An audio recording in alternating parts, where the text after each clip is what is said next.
Good morning from St. Petersburg, the northern capital of Russia. My name is Natalia and today I will be a virtual tour guide.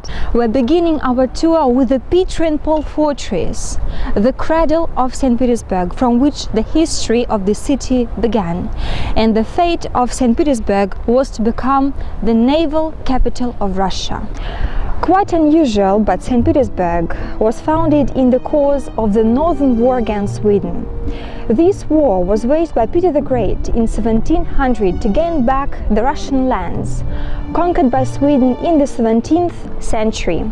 Of course, Peter's greatest goal was to gain an access to the Baltic Sea.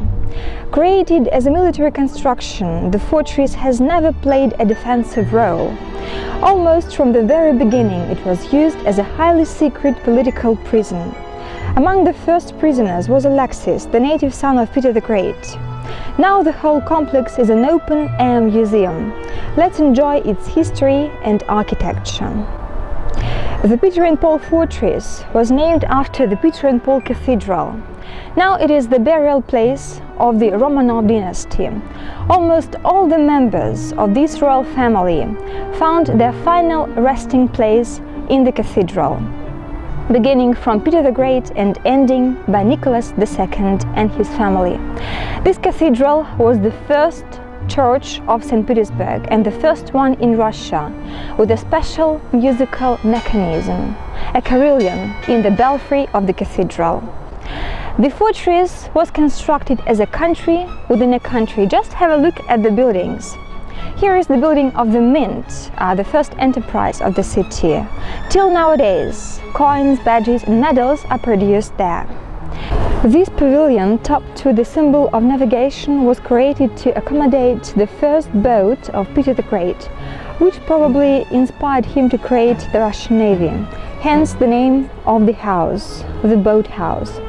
This elongated building was the living quarters of the commandant, the most important person of the fortress. The fate of the prisoners of the fortress depended on the decision made in this part of the commandant's house, where the Supreme Court sat. It was here where the investigations into the cases of the prisoners were held. Behind me is the Neva Gate, one of the gates of the Peter and Paul fortress. It was constructed in 1787 at the reign of Catherine the Great.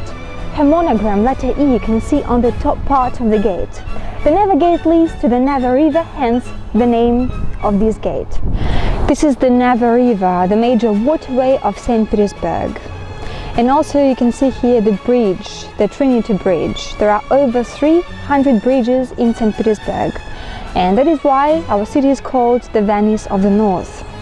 This place overlooks a number of historical buildings. You can see the gilded dome of St. Isaac's Cathedral, which was constructed as the main Russian Orthodox Church of the Russian Empire. And also you can see the green, very festive and bright building. It is the building of the former Winter Palace, the #1 residence of the royal family. Now it's a part of the Hermitage Museum, the largest museum in Russia.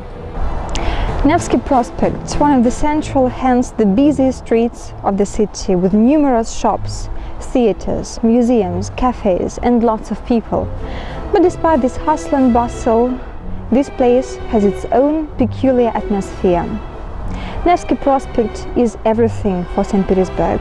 Almost each building here is a historical landmark. Now I'm standing in the spot where the buildings of different styles blend together.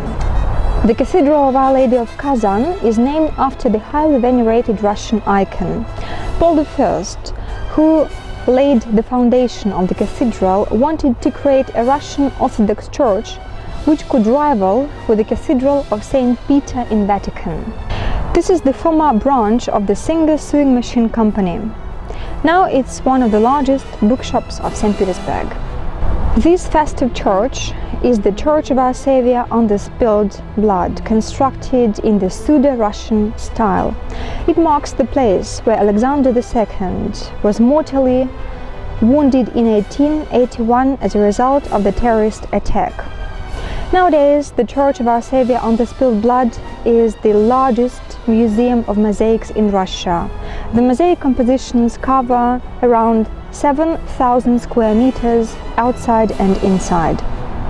At this, our tour is coming to an end. I would like to say thanks a lot for watching me.